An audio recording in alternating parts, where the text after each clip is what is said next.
नाकल्या ते आंब्याच्या झाडाला ननस कशाने लागले?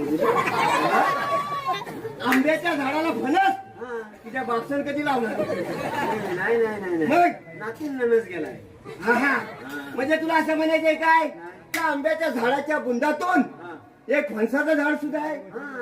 बरोबर आहे ना? आता बरोबर आहे. मी काय म्हणतो आपल्याला जायला पाहिजे. चल लवकर.